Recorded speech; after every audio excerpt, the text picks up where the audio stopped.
salut les chatons, c'est Dorian et on se retrouve aujourd'hui sur Dorian Talk pour une toute nouvelle vidéo. Ça a été la galère pour pouvoir commencer ce tournage, je vous raconte pas, entre la caméra qui se barrait, le sapin qui a failli retomber, vraiment il n'y a rien qui va. Mais on est prêt, on va faire un j'ai déjà, ah putain non, ah bah si, un j'ai déjà, j'ai jamais. Vous m'avez posé toutes vos questions, j'ai ma tasse juste à côté, à mon avis elle va finir comme la boule du sapin de Noël. Si vous n'avez pas vu, je vous invite à aller voir la magnifique confection de ce sapin. Et voilà, ça va être n'importe quoi cette vidéo. Alors du coup, c'est vous qui m'avez posé vos questions et on commence. Est-ce que j'ai jamais flashé sur un prof? Oui, je plaide coupable, j'avais 14 ans. Donc au collège, j'étais en 4e, parce que j'ai redoublé une classe. J'avais 14 ans, j'avais un professeur d'anglais, c'était une de ses premières classes. Et en gros, toutes les nanas de ma classe étaient amoureuses de ce professeur-là, et évidemment moi aussi. Et ce qui est rigolo, en y repensant, c'est que c'était effectivement un grand, forcément il a 14 ans, mais c'était un grand mec brun, barbu, il avait des poils qui sortaient de sa chemise, et aujourd'hui, j'aime les mecs bruns et barbus, quoi. Et poilus. Ouais, donc en fait, depuis que j'ai 14 piges, mes goûts n'ont pas bougé, quoi. Voilà. Dites-moi un peu, vous, si vous avez des fantasmes, si vous avez eu des fantasmes sur des profs et tout ça, ça va être intéressant. Et s'il y a des anciens camarades de collège à moi qui me regardent, je vous salue. J'ai déjà ou j'ai jamais crushé sur un hétéro. Ben, du coup, j'ai déjà. Alors, ça dépend ce qu'on appelle un crush, mais effectivement, en prof d'anglais. Voilà. Après, en ce moment, en tout cas dans cette année 2023 qui se termine, j'ai fricoté avec un homme marié. Je ne vais pas tomber amoureux, ça serait un grand mot, mais il a beaucoup plu, on s'est vu très souvent. Mais il est marié, il est hétéro, et donc il était impossible de le détourner. Hein. Mais oui, on peut parler de petits crushs, ouais, quand même, quoi. Voilà, ne faites pas, hein, vraiment, ça sert à rien, vous souffrez. Alors moi j'arrive à me détacher de tout ça, vous connaissez mon problème avec le rapport à l'autre et la possibilité d'être en couple. Mais voilà. Et comme d'ailleurs j'ai reçu la question, je ne l'ai pas noté, mais comme j'ai aussi reçu la question, je suis toujours célibataire, ça n'a pas changé. Alors, j'ai déjà ou j'ai jamais utilisé des sextoys? Alors, j'ai déjà, ce serait mentir de dire que je ne l'ai jamais fait. Généralement plus sur mon partenaire, le côté enfonçage dans la personne. Ça a pu m'arriver à titre perso, expérimentant mon côté passif, c'est encore très léger, mais expérimentant mon côté passif, ça a pu arriver. Et il est vrai que je me tâte en ce moment à en acheter un pour mon usage perso. Voilà, je vous ferai une review de ça. Je sais pas si j'en aurais vraiment utilité, est-ce que ça serait vraiment une bonne chose. Mais étant assez solitaire, je me dis que pour se faire plaisir soi-même, peut-être que c'est mieux. Après, ça serait franchir un cap que est-ce que je suis prêt à accepter et à franchir. Je ne sais pas. Pareil, dites-moi en commentaire, est-ce que vous en utilisez vous? Je sais pas trop. Voilà. Question suivante. Oui, vous avez vu que je suis intégralement habillé sur cette vidéo. Ce débardeur ne couvre pas grand-chose, je vous l'accorde, but je suis intégralement habillé. Alors, j'ai déjà ou j'ai jamais fait l'amour dans un lieu public. En fait, vous me connaissez trop bien. J'ai déjà, évidemment. Là, en tête, forêt, c'est le premier truc qui me vient. J'avais un ex avec qui on allait copuler dans la forêt ou dans la nature en Corse. Si on considère que c'est des lieux publics, il y a eu une époque, il y a 1 an de ça, je fréquentais pas mal tout ce qui était backroom, sauna. Ça, j'ai arrêté, hein, c'est pas ouf, même pour l'estime de soi, quand vous sortez de là, de mon expérience personnelle, pas ouf. De temps en temps, même si ça fait un moment là que c'est pas arrivé parce que j'ai moins de rapports de manière globale, salle de sport, vestiaire, douche, chiottes, ça s'est déjà arrivé plusieurs fois, hein, que ce soit à Toulouse ou ici. Ouais, plusieurs fois fait des lieux publics, ça peut être rigolo. Plutôt si je connais mon partenaire, c'est plus sympa. Parce qu'en one shot comme ça, c'est pas ouf. Ou c'est moins ouf, mais pourquoi pas. Fais du sexe sur mon lieu de travail. C'est n'importe quoi cette vidéo. Oui. Alors sexe à proprement parler, oui. Pareil, quand j'étais à Toulouse, je bossais pour une énorme boîte, vraiment un truc énorme. Et en fait, on était sur 2 étages de travail et un sous-sol. Moi, j'étais au premier. J'avais un collègue au second. Et on se rejoignait au sous-sol pour le week-end. Donc en fait, je me faisais pépon régulièrement, plusieurs fois par semaine, au sous-sol de cette entreprise. On s'est fait choper par un chef qui, heureusement, était lui-même homosexuel. C'était super drôle. Mais ouais, déjà fait au lieu de travail. Et plus récemment, il m'arrivait régulièrement sur mon lieu de travail, un de mes derniers lieux de travail, avec un travail traditionnel, je veux dire, parce qu'aujourd'hui je travaille de chez moi. Donc ça m'est déjà arrivé de me masturber sur mon lieu de travail parce que la journée était longue et qu'il fallait bien occuper sa pause. Ouais, d'ailleurs en parlant de pause, magnifique tasse Londres, qui vraiment, je l'espère, ne finira pas comme la boule du sapin. Donc, en plus, le tabouret là est pas stable, enfin bref. Surpris des gens en train de faire l'amour. Alors oui, mais contexte. Alors c'était avant 2003, donc j'avais un peu moins de 6 ans en gros. Et j'entends du bruit dans la chambre de mes parents. Tiens, c'est bizarre, ils font du bruit, et ça avait l'air sympa. Du coup, je sais plus si je frappe ou pas, mais en gros, je passe ma tête et je dis quelque chose à mes parents qui me disent referme la porte tout de suite. Forcément, ils étaient en train de copuler. J'ai rien vu parce que c'était sous une couverture et en tout cas, j'ai pas de souvenir. Je me rappelle de la situation, mais j'ai pas de souvenir visuel. Et donc, ils me disent de fermer la porte. J'ouvre la porte, je rentre et je ferme la porte. Je me fais engueuler. Et je sors de la chambre. Donc après, il m'explique que j'ai rien fait de mal, mais qu'il ne faut pas rentrer dans la chambre de ses parents sans frapper. Mais voilà, donc je les ai surpris, oui. Je n'ai rien vu, heureusement. Mais voilà. Et dans l'autre sens, j'ai déjà été surpris par mon beau-père en train de poupouiller. C'était très gênant, donc j'étais allongé sur mon lit, je me poupouillais, il est rentré sans frapper. Il faut vraiment que les gens apprennent à frapper aux portes. Si vous avez des gosses, apprenez-leur à frapper aux portes. Petit conseil. Et du coup, il est ressorti direct. Voilà. Soit fermez les portes, soit apprenez aux gens à frapper. Comme vous voulez. Mais voilà. C'est tellement gênant. Alors, j'ai déjà ou j'ai jamais été jaloux. Alors, que ce soit sentimentalement parlant, envers mon conjoint et tout, je suis pas jaloux. Parce qu'à une époque, j'aurais pas été capable d'être fidèle parce que j'avais une énorme libido. Ce qui m'a valu des problèmes de couple, machin et tout. Aujourd'hui, alors l'idée d'être en couple est encore assez lointaine, même si je me suis inscrit sur Tinder dans l'espoir d'une démarche moins hard je veux dire que Grindr. Spoiler alert, je suis pas sûr que ça soit mieux. But, je suis pas jaloux.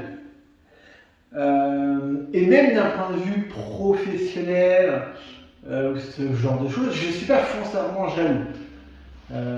Si tu bosses bien, en gros, j'ai toujours, alors je ne suis pas parfait, mais les boulots quand valaient la peine, je me suis toujours donné au maximum pour que mes patrons puissent être fiers de moi et qu'on puisse rien me reprocher. En gros. Donc je ne vais pas aller jalouser certains de mes collègues, même s'ils ont, d'ailleurs, si on leur propose un meilleur poste, etc., etc. En fait, je ne suis pas vraiment de nature jalouse. Je pars du principe que si tu veux quelque chose, tu peux l'avoir. J'ai acheté l'appartement où je suis aujourd'hui. Et quand j'en ai discuté au départ avec mon banquier, il m'a dit que c'était impossible. Après, il me prêtait 80 000 boules. Et au final, j'ai dû acheter ici 120 000 euros en gros. Sur crédit, 25 ans. Mais en gros, si tu veux quelque chose, il suffit de te donner les moyens pour l'avoir. Ça peut paraître débile ce que je dis, et assez cliché, Mais c'est un adage auquel je crois, et donc du coup ça sert à rien d'être jaloux. Puis je suis pas envieux, je suis assez peu matérialiste. C'est-à-dire en dehors de mon téléphone, parce que justement je travaille avec ce genre de choses, si j'achète des choses, c'est parce qu'elles me plaisent d'abord pour l'appartement. J'ai acheté des meubles parce qu'ils me plaisent. Alors certains m'ont coûté une blinde. J'ai acheté chez Maison du Monde. Je sais que je paye plus cher en allant chez Maison du Monde. Allez à me fucking pigeon. Mais je les ai achetés parce qu'ils me plaisaient, avant même de dire je les ai achetés chez Maison du Monde parce qu'ils coûtaient une blinde. J'aurais trouvé certains trucs moins chers ailleurs, je les aurais pris ailleurs. Donc en fait, je suis ni matérialiste, ni d'un point de vue sentimental assez attaché pour pouvoir dire je suis jeune. Donc non, pas du tout. C'est pas un trait de caractère qui me caractérise. Est-ce que j'ai déjà ou je l'ai jamais simulé? Alors, deux cas de figure en passif où tu surjoues le fait de prendre du plaisir. Ça a pu arriver. Parce que pas ouf, parce que tu n'es pas forcément dedans. Voilà, donc tu surjoues pour que ton partenaire soit content et voilà. Et en actif où tu dois te concentrer pour avoir le pop-oil debout et au final c'était pas ouf. Même si maintenant, chose que je ne savais pas trop faire avant, et alors là, conseil très important si vous êtes assez jeune ou en tout cas vous n'avez pas beaucoup d'expérience, si ça ne fonctionne pas, ne vous forcez pas. Petite anecdote, le dernier plan que j'ai tenté là il y a quelques temps, on s'envoie des photos avec le gars, sur les photos tout se match bien et tout, et je vais le rejoindre à son hôtel, en ville et tout ça. Je le rejoins à son hôtel, physiquement le mec est pas mal et tout, et il y a un truc de mon côté qui me bloque et qui fait que je peux pas. Et en fait, incapable d'avoir le pop-up au garde à vous parce que je suis pas excité. J'ai tenté et tout, le mois plus jeune aurait continué et j'aurais fait plaisir au gars jusqu'à ce qu'il éjacule. Le mois aujourd'hui, au bout de 5 minutes à comprendre que moi j'y prendrais zéro plaisir, je lui ai fait bah écoute ça va pas le faire, désolé, on arrête là. Je me suis rhabillé, je me suis cassé. C'est certes un peu gênant, mais c'est toujours moins gênant et moins traumatisant psychologiquement d'arrêter tout de suite que de subir le rapport que vous ne voulez plus. Donc c'est important, c'est une petite notion qu'il est important de rappeler. Si voilà, vous vous mettez d'accord avec votre partenaire, que vous soyez un homme, que vous soyez une femme, que vous ayez des rapports avec un homme ou une femme, c'est le même principe. Donc déjà le consentement, évidemment, hein. Mais là on est même dans l'étape d'après. Si au moment où pendant l'acte, vous ou votre partenaire ne veut plus, et ben c'est pas grave. Si c'est vous, ben vous vous excusez, tu fais bah écoute, désolé, ça va pas le faire, je suis pas bien, machin et tout, je préfère qu'on arrête là. Si c'est lui qui vous dit la même chose, ne l'engueulez pas ni rien, c'est pas grave. Des gens, il y en a plein, et d'autres occasions, qui voilà. Mais il y a tout ce côté de c'est pas grave. J'avais un peu peur de ça quand j'étais plus jeune, et aujourd'hui ça va mieux. Et je me force plus parce que clairement mentalement c'est une mauvaise chose. Donc voilà. Alors, passer un mois sans faire l'amour. Oui, clairement. Déjà sur mes dernières vacances en mars dernier, c'était le cas. Là, je vais partir en vacances. Oui, la vidéo sera postée avant. Donc là, je vais partir en vacances. Peut-être que vous verrez la vidéo quand je serai en vacances d'ailleurs. Je pars en vacances début décembre, 5 jours. Je vais voir 2 concerts et je vais voir Meunier. C'est-à-dire vous aurez certainement une petite review de ces 2 concerts. C'était quoi la question de base? Ah oui, donc ça peut m'arriver quand je suis en famille de passer plus d'un mois sans ken, sans problème. Je passe rarement plus de 48 heures sans me masturber, mais je peux passer plus d'un mois sans ken. Pas de problème. D'autant plus qu'en ce moment j'ai beaucoup moins envie, donc ouais, pas de problème avec ça. Fais un plan à 3. Off course. Généralement c'est rigolo parce que c'est avec des couples. C'est rigolo. Dans la situation c'est rigolo parce que c'est avec des couples. J'avais un couple que je fréquentais à Toulouse avec qui ça se passait bien et c'était cool. La majorité du temps, c'est pas extraordinaire. Mais une fois de temps en temps, il suffit de tomber sur les bonnes personnes en face et ça peut le faire. D'ailleurs, on en rejoint notre titre de la jalousie. Je suis pas, parce que ça m'y fait penser, je suis pas jaloux dans le sens où si un jour j'ai un conjoint et que parce qu'on n'a pas le même la même approche de la sexualité, on s'autorise chacun et l'autre à aller voir ailleurs. J'aurais du mal par contre à faire des plans à trois avec mon conjoint. Savoir qui va voir ailleurs, pas de problème. Je lui demanderai pas de compte et je veux pas qu'il me raconte au jour le jour qu'il a vu, combien de fois, tout ça. Par contre, faire un plan à trois avec mon copain, je pense que j'aurais quand même du mal. Est-ce qu'on peut considérer que c'est de la jalousie? Peut-être. Mais j'aurais du mal. Donc je suis pas jaloux, mais en fait je suis pas partageur. Dans le sens où il faudrait pas que ça ait lieu devant moi. Après que de temps en temps il aille voir ailleurs, pas de problème. Donc fais des plans à trois, oui. Fais un plan sans connaître le nom de mon partenaire. Oui. Le principe de Grindr. Oui. Du coup, oui, c'est assez rare qu'on échange nos prénoms. D'ailleurs, je pense que c'est une spécificité gay, hein, dites-moi s'il y a des hétéros qui regardent. Mais c'est bien souvent qu'on se donne nos prénoms après avoir joué. C'est-à-dire qu'avant, sur les applis, on ne le fait pas. Quand on arrive chez l'un ou chez l'autre, ben, on cale direct. Et c'est après, une fois avoir joué, qu'on se redescend, qu'on discute 5 minutes, qu'on prend une douche, que là, on échange et qu'on connaît enfin le prénom de l'autre. Donc, oui. Je pense que c'est une spécificité qui est assez gay. Et je serais assez curieux de savoir si hétéro, c'est le cas chez vous aussi. Dites-moi. Coucher avec un homme marié. Alors, je sais pas si on avait déjà eu la question, mais du coup, oui. Mais en même temps, moi, soit je ne le sais pas de prime abord, soit le mec, à partir du moment où de toute façon il est sur une application de cul, parce que c'est clairement ça, hein, c'est que c'est lui qui se met en faute, entre guillemets, donc moi, ça va pas me poser problème si le mec me dit qu'il est marié. Donc oui, j'ai déjà plusieurs fois, et s'il faut même plus, parce que des fois t'es pas au courant, et le mec est marié quand même. Donc oui, j'ai déjà ken avec des gens mariés. Oui. Vous êtes des grands malades. Essayez la double pénétration. Alors, non, comment vous dire? Déjà, c'est la galère. Faut te préparer, ça fait mal. Si le mec il est monté comme un âne, ça fait mal. J'ai un pote à moi qui est spécialisé dans le fait de se faire démonter par des mecs qui ont des queues monstrueuses. C'est vulgaire là, ça y est. Tous ceux qui disent que je suis trop vulgaire sur YouTube, c'est le moment. Bonjour à tous.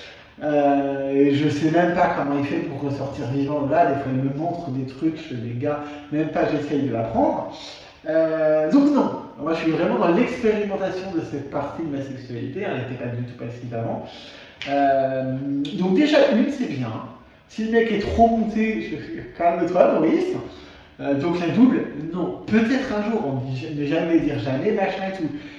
Mais aujourd'hui, c'est au-delà de mes capacités, en fait. C'est non. Vous êtes des fous. Le mec a posé la question, ça me fait trop rire. Fais une pause. Ah bah oui, du coup j'ai déjà répondu. Fais une pause masturbation au travail. Donc oui, quand je travaillais en bureau, j'étais spécialiste de ça, quasiment tous les jours. Parce que c'était plus qu'un jour sur deux.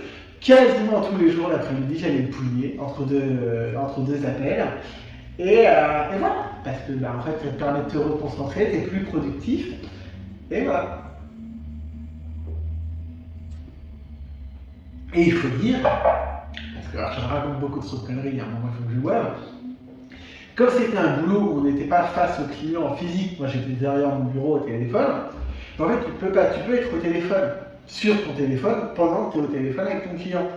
Donc en fait tu pouvais passer ma vie sur Grindr à l'époque, donc c'est la même époque où je me tapais mon collègue, tout ça.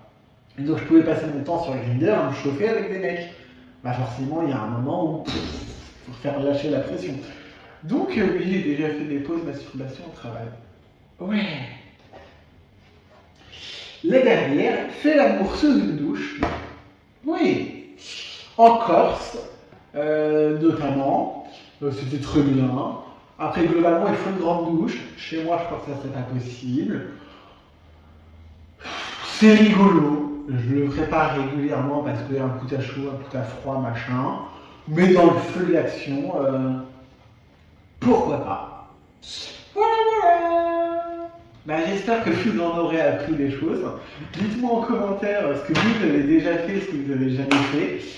J'allais dire, on est dans la programmation des vidéos de Noël. Bon, là, on n'est pas très Noël en Miss Bonnet, mais je vais péter la plante derrière.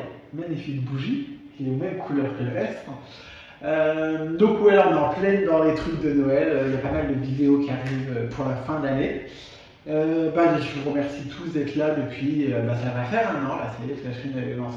Je ne me rends pas trop compte, mais on partait d'une chaîne musicale à la base, on en est devenu à est-ce que je fais l'amour sous la douche ou est-ce que je me masturbe au travail. On a quand même vachement dévié de la vidéo que j'ai dû faire. Mais voilà, donc sur ce, je vous dis à très vite pour une nouvelle vidéo. Je vous fais des bisous les chatons. Et à bientôt. Ciao. Yeah, pas avec elle, pas de plaire.